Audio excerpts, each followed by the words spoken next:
한때 한국 중량급의 황제로 불렸던 사나이 황인수, 옥타곤을 향한 가장 유력한 후보였던 그는 어째서 지금 국민 빌런이라는 오명과 함께 여론의 중심에 서게 되었는가? 압도적인 힘과 화려한 스타성으로 무장했던 파이터가 어쩌다 이토록 냉혹한 비난의 대상이 되었는지, 그 추락의 이면에는 우리가 알지 못했던 진실이 숨겨져 있습니다. 이것은 단순히 한두 번의 패배에 대한 이야기가 아닙니다.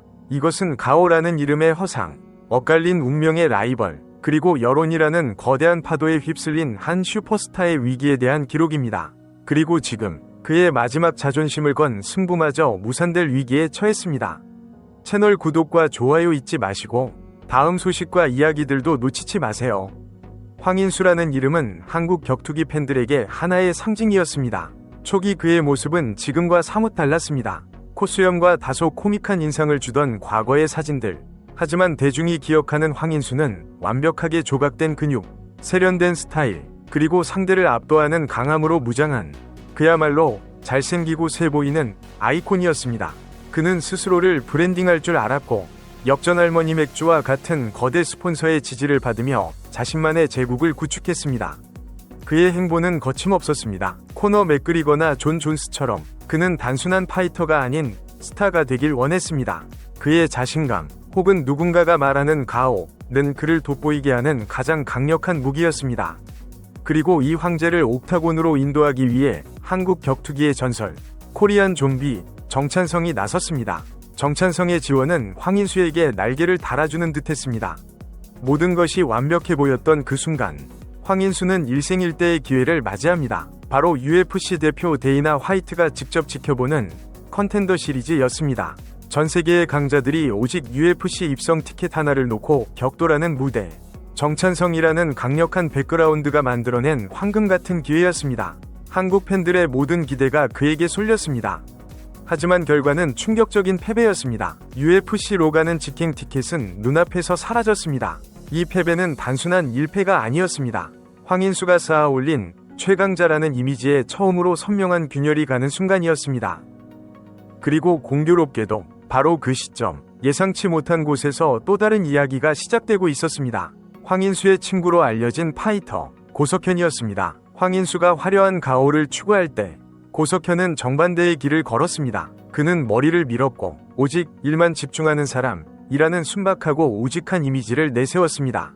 이것이 대중에게 통한 결정적인 이유는 당시 한국 격투기의 암울한 현실 때문이었습니다. 한국 선수들이 국제 무대에서 최근 1승 6패라는 처참한 성적을 거두고 있을 때 그 유일한 1승을 거둔 것이 바로 고석현이었습니다. 심지어 그의 경기가 김경표 선수처럼 재미없게 한다는 비판을 받을지라도 대중은 이기는 선수에 목말라 있었습니다. 성과가 모든 것을 말하는 냉혹한 프로의 세계에서 고석현의 승리는 그를 겸손과 노력의 상징으로 만들었습니다. 그리고 이 성공은 반대급부로 작용했습니다. 대중은 고석현을 칭찬하는 동시에 컨텐더 시리즈에서 패배하고 여전히 가오를 챙기는 듯한 황인수를 비판하기 시작했습니다. 이 구도는 단순히 두 선수 간의 비교에서 끝나지 않았습니다. 이는 한국 격투기 레전드들의 대리전 양상으로 번졌습니다. 황인수와 유주상이 속한 정찬성의 캠프, 그리고 고석현이 속한 김동현의 캠프, 유주상마저 패배하면서 정찬성의 이름값은 타격을 입기 시작했습니다. 반면 김동현은 특별한 말을 하지 않았습니다. 그저 묵묵히 훈련하는 고석현의 모습을 영상으로 보여줄 뿐이었습니다.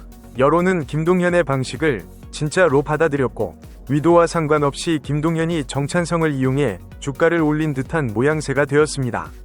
여론이 최악으로 치닫던 상황, 황인수에게는 반전의 계기가 절실했습니다. 로드FC가 그를 위해 윌컬이라는 강적을 영입했습니다. 이목이 집중된 매치업, 황인수가 이 경기에서 압도적인 승리를 거둔다면 여론은 다시 한번 바뀔 수 있었습니다. 그가 여전히 한국 최강자임을 증명할 마지막 기회였습니다. 그러나 대중이 마주한 것은 경기가 아닌 황인수의 경기 이탈 소식이었습니다. 사유는 주먹 부상, 하지만 위심의 불씨가 타오르기 시작했습니다. 그의 훈련 영상이 SNS에 계속 올라왔기 때문입니다. 불의 기름을 부은 것은 상대 윌컬이었습니다. 그는 자신의 인스타그램에 피노키오 그림을 올리며 부상? 거짓말 아니냐? 라며 공개적으로 황인수를 조롱했습니다. 대중의 반응은 싸늘했습니다. 이것은 부상 회피가 아니라 윌커리에게마저 패배할 것이 두려워 쫄았다는 여론이 지배적이었습니다.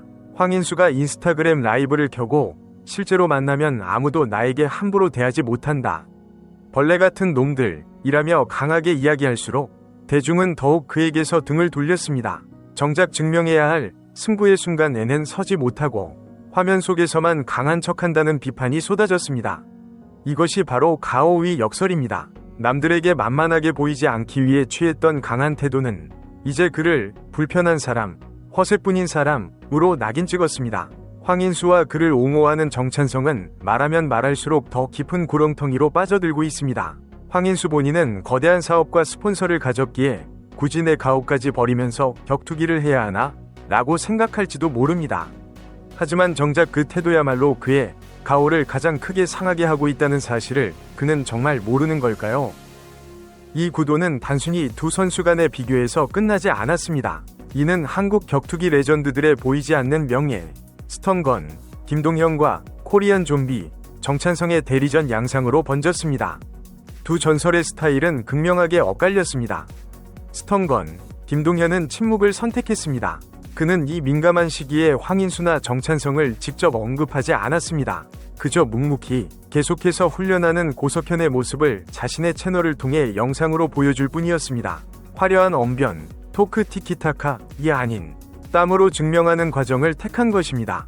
여론은 이 진짜 배기위 모습에 열광했습니다. 반면 코리안 좀비, 정찬성과 그의 핵심 파이터 황인수는 적극적으로 여론에 대응했습니다. 하지만 그들의 말은 하면 할수록 오히려 더 깊은 구렁텅이로 빠져드는 듯했습니다. 대중의 눈에 그들은 성과가 아닌 말로 싸우는 것처럼 비쳤습니다. 결과적으로 김동현은 의도했든 의도하지 않았든 이 여론전에서 완벽한 승리를 거둔 셈이 되었습니다. 정찬성의 주력 선수였던 유주상마저 패배하면서 코리안 좀비라는 이름값은 지도자로서의 명성에 타격을 입기 시작했습니다. 물론 황인수는 SNS 라이브를 통해 반박했습니다. 과거 김동현 역시 스승인 양성훈 감독의 팀메드를 나와 스턴건 짐을 차렸던 사례를 언급하며 동현이 형과 안 좋게 갈라진 사람들도 많은데 우리는 이렇게 사이가 좋다. 누가 맞는 건지 보면 모르냐? 라고 항변했습니다. 하지만 대중에게 중요한 것은 복잡한 과거의 진실 공방이 아니었습니다.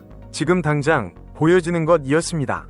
그리고 김동현 캠프가 대중에게 보여준 것은 승리와 겸손한 땀이었고 정찬성 캠프가 보여준 것은 패배와 지켜지지 않는 가오로 비춰지고 있었습니다.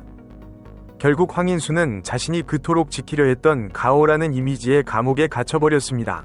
한때 황제였던 그는 이제 국민 빌런이 되어 자신의 다음 행보를 증명해야만 하는 가장 혹독한 시험대 위에 올랐습니다.